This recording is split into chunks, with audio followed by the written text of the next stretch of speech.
जो एक विचार हमारे इस हिंदू राष्ट्र को दिया है वो हर पीढ़ी तक पहुंचना चाहिए, हर पीढ़ी को समझना चाहिए। इसके लिए ये कार्यक्रम बहुत महत्वपूर्ण है।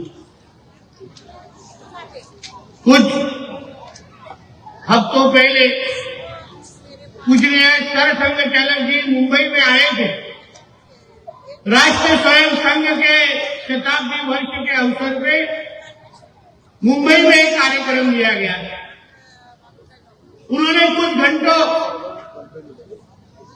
बहुत ही प्रभावी ऐसा मार्गदर्शन वहां किया। बहुत महत्वपूर्ण विषयों पे उन्होंने बात की।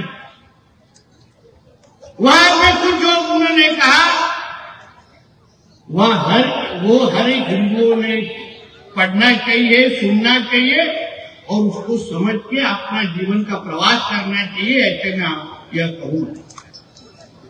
उन्होंने कहा कि इस हमारे हिंदू राष्ट्र में हम सभी हिंदू हैं। हर एक रहने वाला यहाँ नागरिक व्यक्ति यह पहले हिंदू ही था और फिर उसके बाद जो कुछ इस्लामिक आक्रमण हुआ, जो कुछ धर्मांतर करने की कोशिश हुई, उसके बाद ये अलग अलग चीजें आई। इसलिए इस हिंदू भूमि को हर एक हिंदू ने इसकी सुरक्षा करना और हिंदू बनके इस हिंदू राष्ट्र को और ताकत देना, ये हम सभी की जिम्मेदारी है। ये हम सभी को समझना चाहिए, सभी की जिम्मेदारी। और वही तो दीदी ने हमें अपने संबोधन में कहने की कोशिश की। मुझे दुख ऐसा लगता है कि यही कोई जिहादियों का सम्मेलन होता, गोल टोपी दाढ़ी वालों का सम्मेलन होता, तो 4-4 बार ऐसे नारे दो बोलो ऐसा बोलने की जरूरत नहीं पड़ती थी। ये हिंदुओं ने समझना चाहिए। हमें इस भूमि में रह के जब भी कोई 15 मिनट की धमकी देता है तभी हिंदुओं ने इस बारे में सोचना चाहिए। इतनी हिम्मत कोई इस्लामिक राष्ट्र में कोई नहीं कर सकता जो इस हिंदू राष्ट्र में बैठ के किया जाता है। 15 मिनट बोलते पुलिस हटाओ और देखो क्या होता है। हमारा जवाब वहीं पे आना चाहिए था, अरे 15 मिनट तो बहुत ज्यादा है, सिर्फ 5 मिनट पुलिस हटा के देखो, तुमको तुम्हारे पाकिस्तान के बैठे हुए अब्बा के पास नहीं भेज दिया तो खुद को हिंदू नहीं बोलेंगे।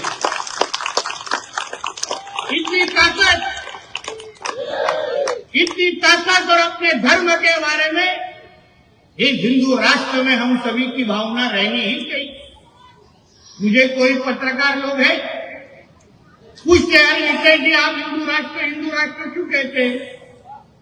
मैंने बोला ये तो हिंदू राष्ट्र ही है, ये कोई इस्लामिक राष्ट्र नहीं है। यहाँ 90% हिंदू रहते हैं।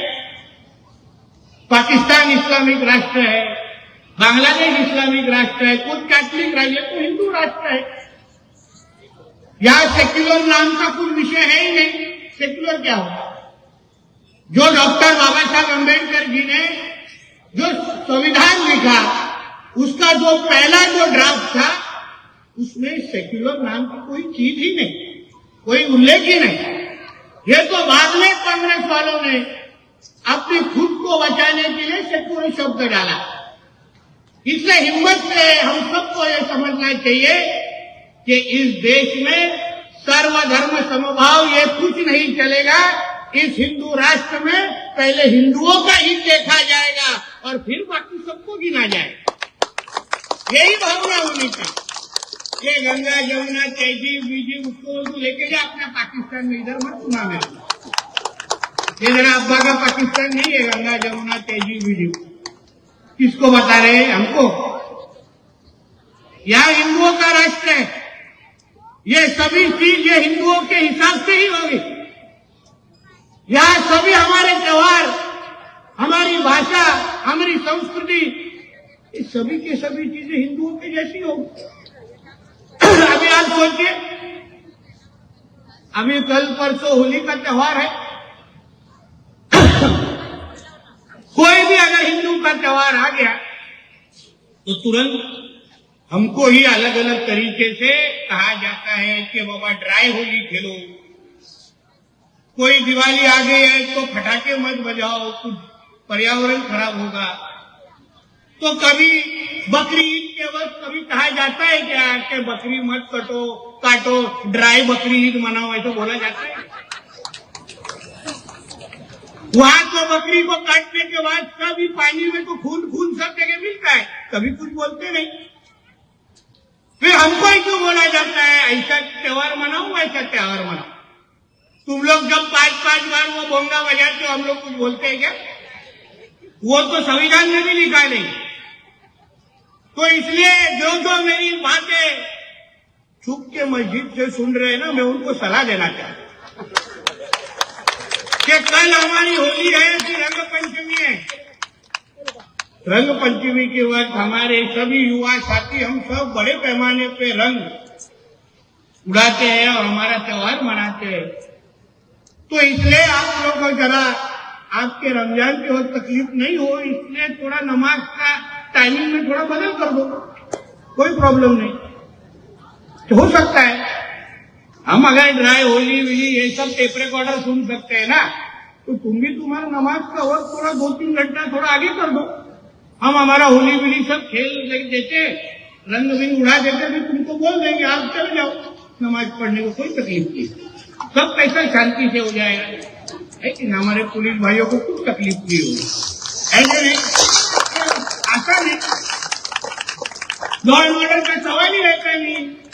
इतनी अगर समझदारी आप लोग दिखाओगे ना, तो फिर डंडों का दर्शन मिलने का कोई सवाल पैदा नहीं होगा। ना हमारे पुलिस के डंडे देखो कितने मजबूत है। जब कुछ महीनों पहले यहाँ दंगल हुई थी, तभी सभी चीज का दर्शन हुआ था, मैंने सभी चीज का दर्शन। कई के लोगों को तो भगवान का भी दर्शन हुआ है। हिंदुओं के खिलाफ जो आएगा उसको तो ऊपर वाले का ही दर्शन होगा ना, और किसका होगा। इसलिए समझ के लेना चाहिए, ये हमारा हिंदू राष्ट्र है, ये हमारे मोदी जी का जो हिंदू राष्ट्र है, ये हमारे देवेंद्र जी का महाराष्ट्र है। या कोई भी अगर हिंदुओं के तरफ देखेगा तो हम सिर्फ घुसेंगे नहीं, घुस के मारेंगे भी, इतना समझ के आगे सारी चीजें करना। कोई बोलते हैं, जैसे दीदी ने कहा कि हम कुछ बोलेंगे 2-4 लोग तो तुरंत जहर उगलने वाले स्टोरी तैयारी होते हैं इन लोग की। क्या लोग ने देखो जहर उगला, हम लोग जहर नहीं उगल रहे, हम लोग सच्चाई बता रहे हैं। अभी वो उससे तुमको हरी मिर्ची लगती है तो हमारा गलती नहीं है ना। किसी को तो सही बोलना चाहिए, किसी को तो समझाना पड़ेगा कि बाबा ये ऐसा मत करो, इससे तुम लोग को तकलीफ होगी, इससे इतनी तकलीफ होगी कि शुक्रवार को गैस सिलेंडर ऊपर जाएगा नहीं, हो सकता है। तो इसलिए ये सारी चीजें बताना बहुत जरूरी है।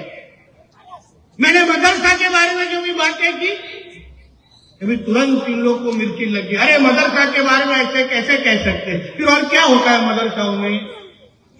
मेरे को कोई हमारे 2-3 विधायक क्या बोलते, चलो नीतीश राणे को मदरसा में लेके जाएंगे। बोले चल तारीख और जगह बता, मैं आके खड़ा रहता हूँ उधर, देखते तुम्हारे मदरसा में कितनी पढ़ाई होती है। एक तो कोई इंजीनियर डॉक्टर कभी मदरसा से पढ़ के कभी हुआ, ऐसा कभी सुना है कि मदरसा से इसने पढ़ाई ली है और ये इंजीनियर डॉक्टर बना है, ऐसा कुछ हुआ है क्या? 100% जो मदरसा है वो आतंकवादियों के अड्डे ही है, मैं आज भी कहूंगा, उसमें क्या गलत है। इनको लगता है कि हमारे नाम से ब्रेकिंग न्यूज चलाइए तो हमारा स्टेटमेंट बदलेगा। हमारा जो शब्द है ना, वो बंदूक की गोली जैसी होती है, एक बार निकल गई ना छूट गई, वो बराबर टारगेट पे लगती है, बराबर टारगेट पे। तो ऐसे मदरसे, इसलिए मैं आदरणीय मुख्यमंत्री जी को जाके मिलने वालों के सब मदरसे बंद कर डालो, नहीं चाहिए आतंकवादी के अड्डे हमको, नहीं चाहिए ये सब लफड़े हमको। इससे अच्छा असम में जिस तरीके से हमारे मुख्यमंत्री जी ने, महाराष्ट्र में भी हमारे देवा भाव शुरू करेंगे, इतना विश्वास आपको मैं देना चाहूंगा, इतना विश्वास देना। ये सारी चीज हिंदू राष्ट्र में होना बहुत जरूरी है भाइयों में।